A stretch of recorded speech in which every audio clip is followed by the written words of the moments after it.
2025년 성탄절입니다. 아기 예수 나심을 축하하면서 지키는 절기입니다.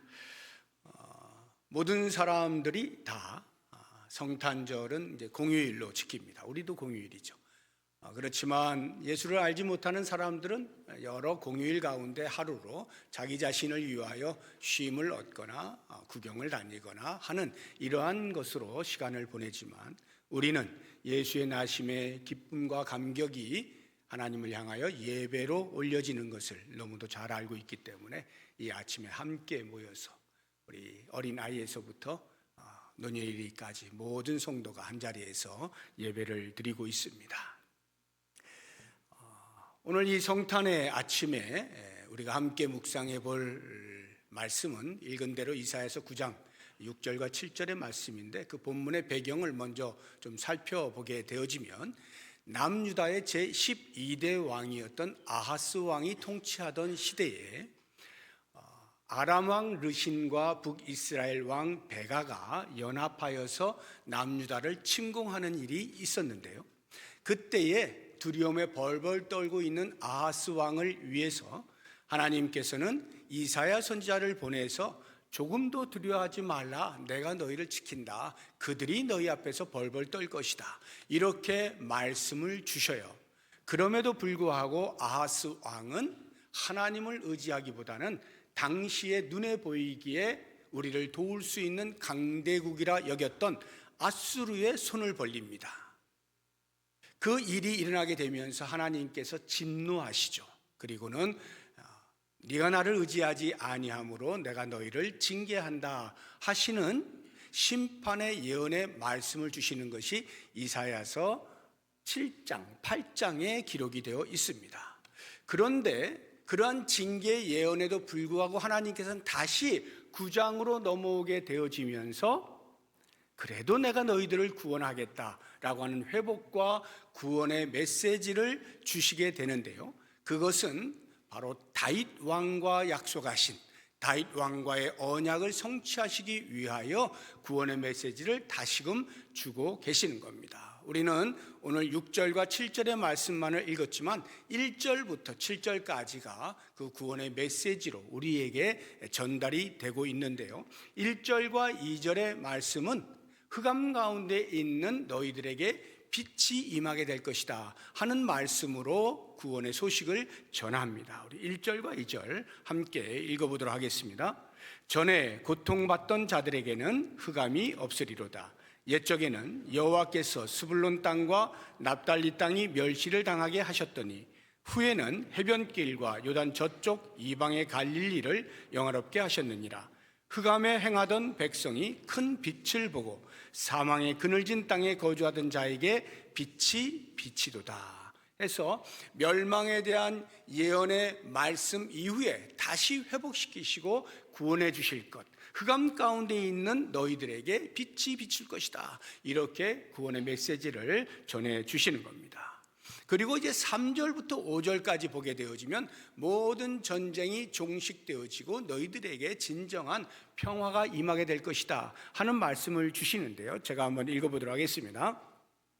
주께서 이 나라를 창성하게 하시며 그 즐거움을 더하게 하셨으므로 추수하는 즐거움과 탈취물을 나눌 때의 즐거움같이 그들이 주 앞에서 즐거워하오니, 이는 그들이 무겁게 맨 멍에와 그들의 어깨의 채찍과 그 압제자의 막대기를 주께서 꺾으시되 미디안의 날과 같이 하셨음이니이다. 어지러이 싸우는 군인들의 신과 피 묻은 겉옷이 불의 섭같이 살라지리니 해서 모든 전쟁이 다 끝나고 이제는 진정한 평화가 너희들에게 있을 것이다 하는 구원의 소식을 알려주시는 거예요. 그리고는 이제 오늘 우리가 읽은 6절과 7절에서 그와 같이 빛과 평화의 전달자가 너희들에게 임하게 될 것이다 하는 메시아의 탄생에 대한 예언의 말씀을 주시는 겁니다. 우리 6절과 7절 다시 한번 다 함께 읽어보도록 하겠습니다. 이는 한 아기가 우리에게 낳고 한 아들을 우리에게 주신 바 되었는데 그의 어깨에는 정사를 메었고 그의 이름은 기묘자라 모사라 전능하신 하나님이라 영존하시는 아버지라 평강의 왕이라 할 것임이라. 그 정사와 평강의 더함이 무궁하며 또 다윗의 왕자와 그의 나라에 군림하여 그 나라를 굳게 세우고 지금 이후로 영원히 정의와 공의로 그것을 보존하실 것이라. 만군의 여호와의 열심히 이를 이루시리라. 아멘. 이와 같은 메시아의 탄생의 예언의 말씀을 주시면서 이것은 1차적으로는 당연히 남유다의 구원을 이야기하는 거죠. 남유다의 회복을 예언으로 주시는 거예요. 그러나 이것은 궁극적으로 온 인류의 구원과 회복에 대한 소식, 인류를 위한 메시아의 탄생에 대한 예표로서 주어진 예언의 말씀이라는 것을 우리 모두는 잘 알고 있어요. 그래서 이 성탄의 아침에 이렇게 인류를 위하여 메시아에 나실 것을 예언해 놓으신 이 말씀을 가지고 우리가 같이 묵상할 몇 가지 생각해 보도록 하겠습니다. 제일 먼저 생각해 볼 것은 예수님이 왜 이 땅에 오셨나 하는 부분인데요. 정답은 우리를 위하여 오셨다. 이게 정답입니다. 6절을 한번 보시기 바랍니다. 6절에 보시게 되면 한 아기가 우리에게 낳고 한 아들을 우리에게 주신 바 되었다. 이렇게 표현을 해놓고 있습니다. 여기 계속 우리에게 이렇게 표현하죠. 우리에게, 우리가 있는 자리, 즉 이 땅에 예수님이 오셨다는 의미입니다. 그런데 이 우리에게라고 하는 말을 다른 번역 성경들을 보게 되어지면 우리를 위하여로 번역한 성경이 상당히 많습니다. 한글 성경의 경우에 우리가 지금 쓰고 있는 한글 개역 개정, 이 성경 외에 다른 대부분의 번역본들이 전부 우리를 위하여 이렇게 번역을 해 놓았습니다. 우리를 위하여라고 하면 목적이죠. 예수님이 오신 목적을 알려주는 거예요. 우리에게는 예수님이 오신 장소를 알려주는 거에 비하여 우리를 위하여로 번역을 하게 되면 왜 이 땅에 오셨는가, 오신 목적을 이야기해주고 있는 거죠. 왜 예수님이 이 땅에 오셨죠? 우리의 치러야 할 죄의 삭을 예수님이 대신 치르기 위하여 이 땅에 오신 것이죠. 우리에게 얽혀있는 죄의 사슬을 끊어내기 위해서 죄의 속박으로부터 벗어나게 하시기 위하여 이 땅에 오신 것이죠. 그렇다고 하면 이제 이 성탄의 아침에 우리가 묵상을 해야 되는 것, 우리를 위하여 이 땅에 오셨다라고 하는 사실을 나 자신에게 적용할 때에는 우리를 위하여 비록 오신 예수님이시지만 나를 위하여 오신 예수님, 이렇게 적용을 하면 좋을 것 같아요. 왜냐하면 우리는 자칫 우리라고 하는 이 다수의 속에 나를 적당히 끼워 넣어서 묻혀가려고 하는 어설픈 감정에 머무를 수가 있어요. 그런데 예수님의 오심은 결코 어설픈 감정으로 예수님이 오셨구나, 이 정도가 아니라 죄로 인해 어쩔 수 없었던, 멸망할 수밖에 없었던, 죽었던 나를 구원하시기 위하여 이 땅에 오신 예수님이라고 하는 지극히 구체적이고 직접적인 개인적인 감정으로 구원의 감격이 있어야 돼요. 그러한 감격으로 예수님의 나심을 축하하고 기뻐하고 감사하면서 예배를 드리는 것이 마땅한 것이죠.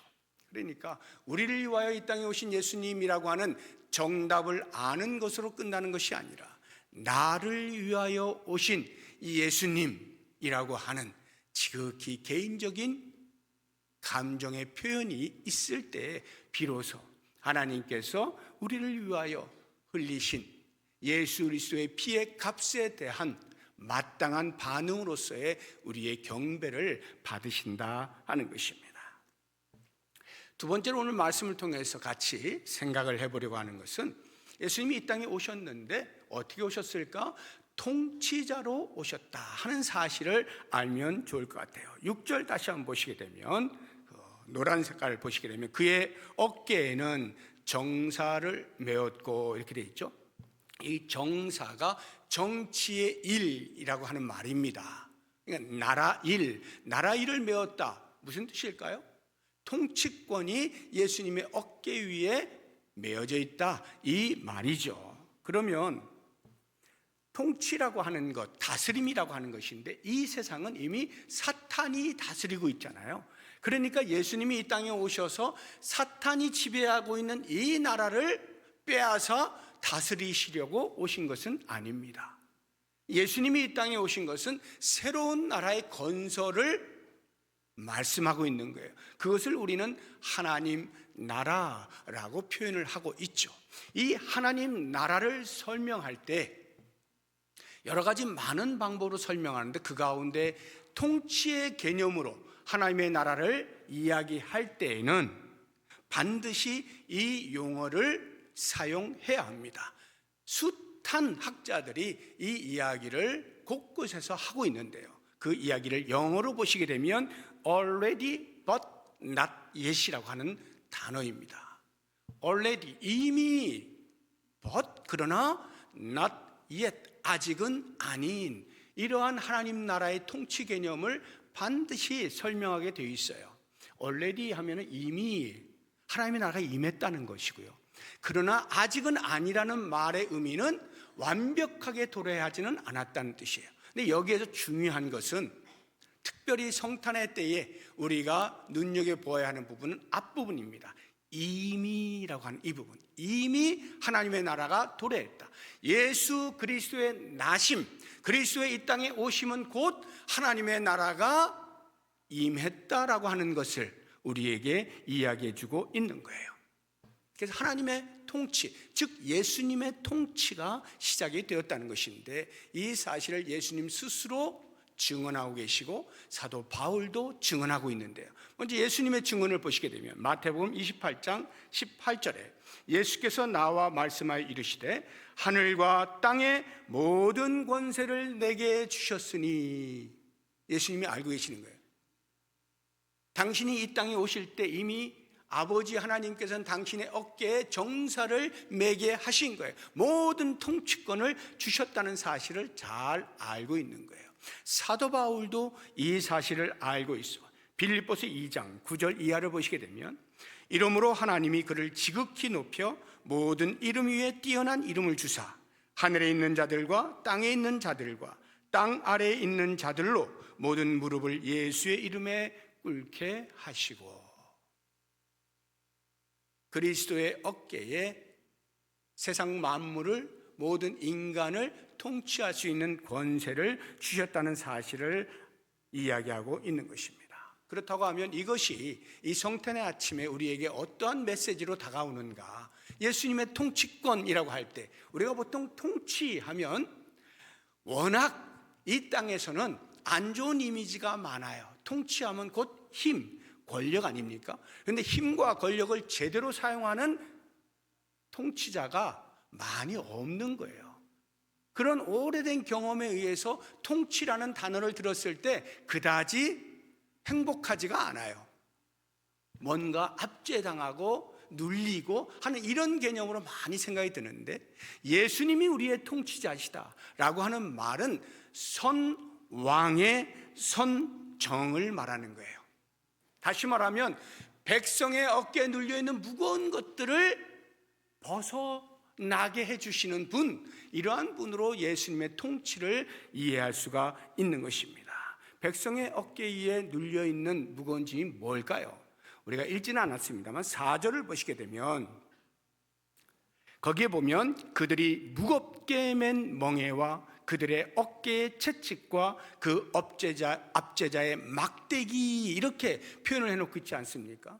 우리 인류의 어깨 위에 놓여져 있는 그 무거운 짐, 죄의 짐이 가장 무겁죠. 죄의 짐, 그로 인하여서, 죄로 인하여서 죄의 짐뿐만 아니라 이 땅에서 우리가 겪고 있는 모든 고난들, 고통들의 짐을 다 지고 있는 것이죠.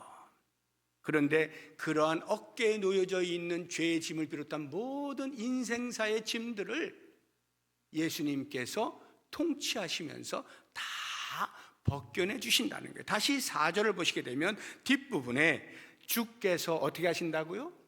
꺾으신다는 거예요. 주께서 벗겨주신다, 이 말입니다. 그러면 우리는 이 성탄의 아침에 이와 같은 놀라운 메시지를 듣게 되었을 때 어떠한 마음이 듭니까? 예수님이 우리의 왕이시구나. 왕이신데 좋은 왕이시구나. 우리의 영적인 문제뿐만이 아니라 육적인 모든 문제들을 해결해 주시는구나. 이런 것을 알게 되어지면서 왕이신 예수님을 찬양하는 거죠. 왕이신 예수님을 찬양하는 거예요. 예수님이 나의 왕이신 것이 너무나 감사합니다. 좋은 통치를 보여주셔서 감사합니다. 이런 감사의 찬양을 마땅히 올려드려야 하는 것이죠. 세 번째로 우리가 이 성탄의 아침에 말씀을 통하여 묵상해야 되는 내용은 예수님의 별명이에요.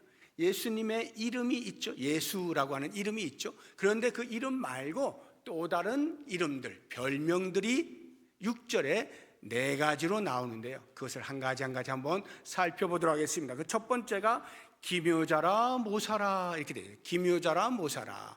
사실은 한 단어입니다. 기묘하신 모사 이런 의미예요. 그러니까 너무나 놀라우신 우리의 인도자, 우리의 상담자 이런 의미를 가지고 있습니다.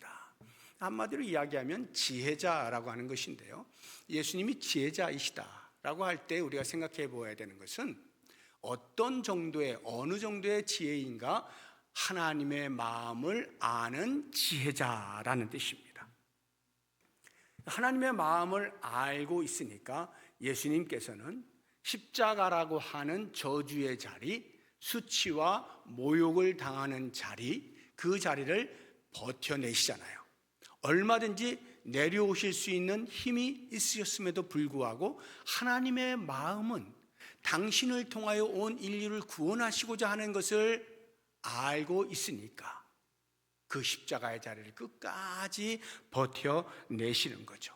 그리고 이 땅에서 공생의 삶을 살면서 우리들에게 계속하여 복음을 전하시는데 그 복음이 곧 하나님이 우리를 향하여 가지고 계신 마음이죠. 그것을 사람들에게 알려주시는 거예요. 하나님의 마음을 아시는 지혜를 가지고 계신 예수님께서 우리들에게 아버지의 마음을 알려주시는 거죠. 뿐만 아니라 우리 인간의 모든 문제를 알고 계시는 지혜자이시죠. 그래서 니고데모가 자신의 영적인 문제 때문에 고민하고 있을 때에 그에 대하여 답을 주시죠.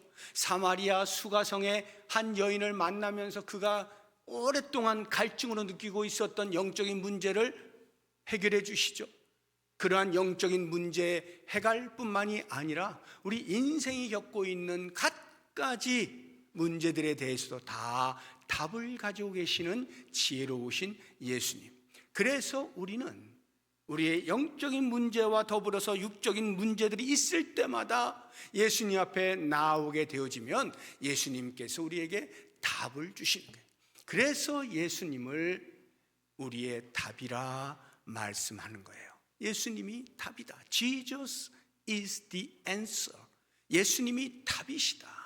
예수님 앞에 나. 왜요? 예수님 모든 것을 알고 계시는 지혜자이시기 때문에. 이것이 바로 기묘자라 묘사라 말씀하고 있는 것이고요. 두 번째 예수님의 별명을 보면 전능하신 하나님이라 이렇게 표현하고 있어요. 아기 예수예요. 아기.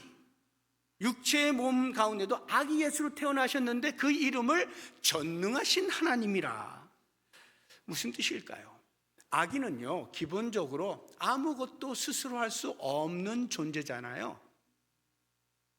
누군가의 보호가 없이는 스스로 존재할 수 없는 것이 아기의 상태이죠.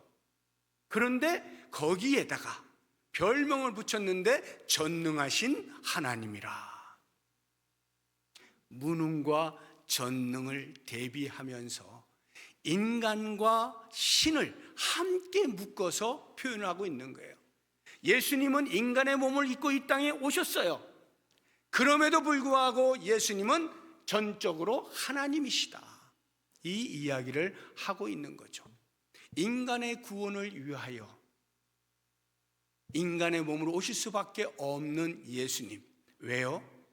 죄 삭슬 치르기 위해서는 반드시 생명인 피를 흘려야 되기 때문에 그 피 흘림을 위하여 육체의 몸을 입으셔야 하면서도 동시에 우리의 모든 죄를 담당하기 위해서는 죄 없으신 분이어야 하기 때문에 전적인 신이셔야만 하는 거죠.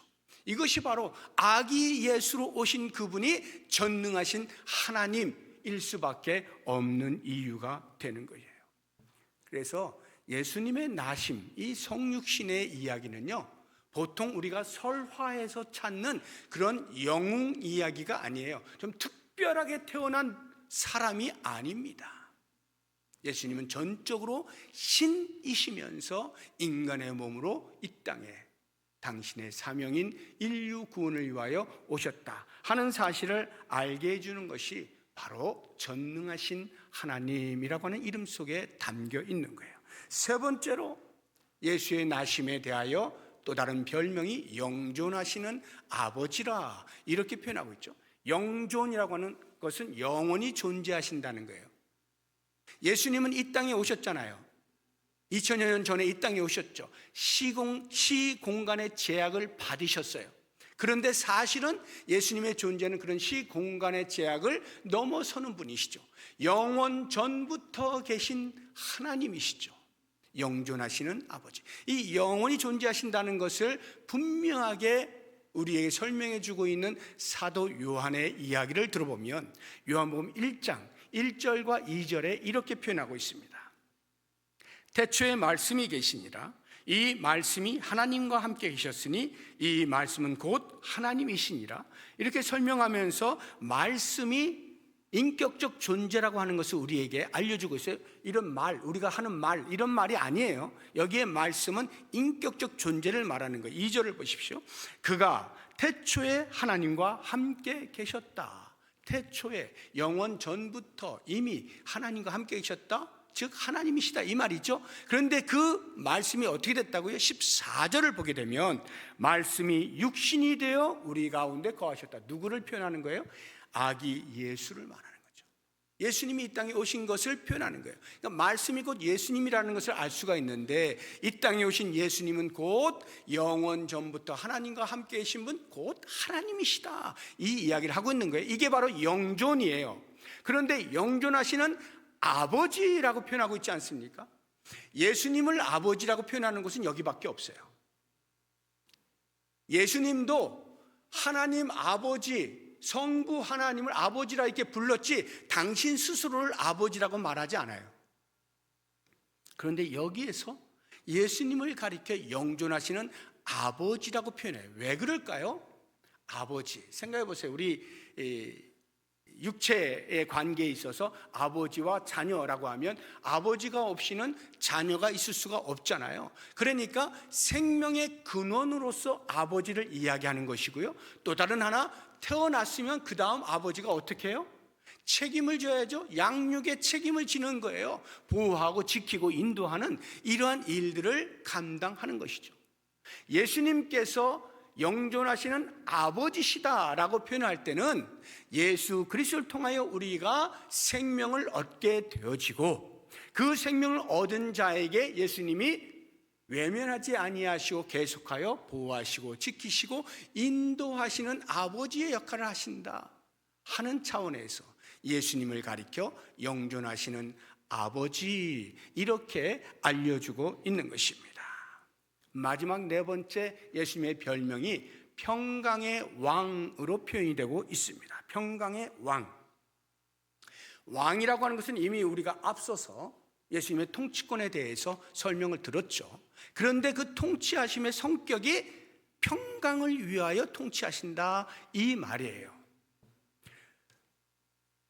예수님이 나실 때 천사들이 내려와서 양떼를 지키고 있던 목자들에게 소식을 전하지 않습니까? 그러면서 찬양을 할 때 그 찬양의 내용을 보시게 되면 누가복음 2장 14절에 땅에서는 하나님이 기뻐하시는 사람들 중에 평화로다 이렇게 높은 것은 하나님께 영광인데 이 땅에서는 사람들에게 평화라고 표현하고 있는 겁니다. 이 평화라고 하는 단어가요 히브리어로는 샬롬이고요 헬라어로는 에이레네입니다. 그런데 이 평화가 우리 한글로 번역되어질 때는요, 평화, 평강, 평안, 화평, 여러 단어들로 표현이 되고 있어요. 번역이 되고 있다 이 말이에요. 같은 히브리어 헬라어인데도 불구하고. 그러니까 그런 모든 단어들을 다 종합하여서 우리가 평화라고 할 때 또는 화평이라고 할 때 과연 왕으로 오신 예수님께서 우리에게 평화를 주신다고 하는 것은 어떤 의미인가? 그게 두 가지죠. 하나님과 인간 사이의 평화를 말하는 거예요. 하나님과 인간 사이에는 큰 담이 쳐져 있죠. 죄라고 하는 것으로 인하여서 범접할 수 없는, 가까이 갈 수 없는 담이 그 가운데 있었던 거예요. 그런데 예수 그리스도께서 그 담을 허무신 거죠. 죄의 담을 어떻게 허무십니까? 당신의 어깨에 죄의 짐을 지신 거죠. 죄의 삭신, 사망을 당신이 대신 치르신 거예요. 그렇게 하면서 인간을 하나님과 가까이 화평하게 만들어 주셨다는 의미입니다. 그리고 우리 인간과 인간 사이에 쳐져 있던 담도 허물어 주시죠. 우리 인간과 인간 사이에 담이 있어요. 죄 때문이거든요. 죄 때문에 사람이 사람을 미워하고 사람이 사람을 차별합니다. 재물에 많고 적은 것으로 차별을 하고요, 신분과 지위로 차별을 하고요, 이데올로기로 차별을 하고요, 지식이 많고 적은 것으로 차별하고요, 온갖 것으로 차별을 해놓은 이 사탄이 통치하고 있는 세상의 가치관에 예수님께서 망치질을 하신 것이죠. 그 모든 벽을 다 허무신 거예요. 죄의 삭슬 치러내시다 보니까 더 이상 인간과 인간 사이에 차별이 없게 되어져요. 그래서 그리스도 안에서 오직 그리스도를 믿는 믿음으로 모두가 함께 모여서 하나가 되어지는 것이죠. 이것이 바로 평강의 왕이라고 하는 의미입니다. 그렇다고 하면 이제 오늘 말씀을 종합해서 결론으로 이 모든 일들, 예수님을 이 땅에 보내셔서 이와 같은 일들을 하게 하신 이 모든 일들에 하나님의 열심이 있었다고 하는 사실을 결론으로 우리가 알면 좋겠어요. 7절의 말씀을 보시기 바랍니다. 7절 뒤에 보시게 되면 만군의 여호와의 열심이 이를 이루실 것이다, 그 당시로 이루실 것이다 라고 했으니 2000년 전에 예수님이 이 땅에 오셨을 때 그것을 이루어 내신 거죠. 하나님의 열심이 이것을 이루어 내셨다 하는 거예요. 6절의 말씀을 한번 보시게 되면 그 사실을 분명히 알게 되어지는데, 이는 한 아기가 우리에게 낳고 한 아들을 우리에게 어떻게 했다고요? 주신 바 되었다. 우리가 요청한 게 아니에요. 우리는 요청할 수도 없고 요청하지도 않고 요청할 자격도 없어요. 그런데 하나님께서 우리에게 그리스도가 아니면 구원받을 길이 없는 것을 아시고 예수님을 이 땅에 보내주신 거죠. 하나님의 열심이, 여호와의 열심이 그리스도를 우리에게 이 땅에 보내주신 거예요. 그러니까 우리가 예수님을 알게 되어지고 영접하게 되어지고 믿게 되어지고 구원을 받게 되어진 이 모든 일의 뒤에는 여호와 하나님의 열심이 있는데, 그 열심 안에는 하나님의 말할 수 없는 눈물이 있어요. 흘리신 눈물이 있어요. 가슴앓이가 있는 거예요. 그런 것들이 전부 하나님의 열심으로 나타나는 겁니다. 어떻게 하면 죽은 영혼들을 살릴 수 있을까? 어떻게 하면 멀어져 버린 저 인간들을 다시 가까이 돌아오게 할 수 있을까? 하나님의 눈물과 아린 가슴에 답으로 나타난 것이 예수 그리스도의 탄생인 거예요. 그래서 이 성탄의 아침에 우리가 잊지 말아야 할 것이 바로 이 하나님의 흘리신 눈물과 우리를 향하신 가슴앓이, 하나님의 열심이에요. 그 열심으로 말미암아 우리가 하나님의 자녀의 자리에 서게 되었다고 하면 이제 우리는 다시금 여전히 누군가를 위하여 눈물을 흘리신 하나님의 마음, 여전히 누군가 때문에 마음 아파하실 하나님의 마음, 그 마음이 여전히 그들을 향한 하나님의 열심으로 보여지게 되어진다면 그 열심 앞에 우리가 무릎을 꿇고 하나님 저를 사용하여 주십시오, 하나님의 마음으로 누군가에게 복음을 전하는 복의 통로로 살아야 할 다짐과 결심이 이 성탄의 아침에 있어야 하는 거죠. 하나님의 열심에 동참하는 우리의 열심을 통하여 지금도 찾으시는 한 영혼이 주께로 돌아오게 되어질 것을 생각하면서 복음을 전하는 일에 앞장설 다짐이 있어야 되죠. 제가 참 마음에 어제 흐뭇했던 것 중에 하나가 성탄의 이브에 모두가 다 기뻐하는 것으로 다 시간을 보내는 바로 그때에 우리 교회 지역 전도부에서 모든 분들이 오신 건 아니지만 몇 분이 함께 마음을 모아서 성탄의 이 기쁜 소식을 사람들에게 알려주자라고 해서 선물 꾸러미를 준비해 가지고 그것을 나누어 주면서 예수 나신 것을 전하는 이러한 모습을 제가 보면서 저 자신도 많이 부끄러웠고, 그래 이렇게 사는 거구나, 성탄의 때에 우리가 할 일이라는 것이 바로 이것이구나, 이 복된 소식을 우리 안에서 우리만 즐거워하고 끝나는 것이 아니라 널리 전해야 되는구나, 하나님의 열심, 여호와의 열심으로 복음을 전해야 되는구나, 이것이 이 땅에 교회가 존재하는 이유요, 우리가 하나님의 자녀로 부름받은 이유라고 하는 사실을 다시 한번 이 성탄의 아침에 저도 여러분도 함께 깨달으면서 계속하여 복음을 전하는 일에 앞장설 수 있는 우리 모두가 될 수 있기를 주의 이름으로 축복합니다. 기도하겠습니다. 하나님 아버지,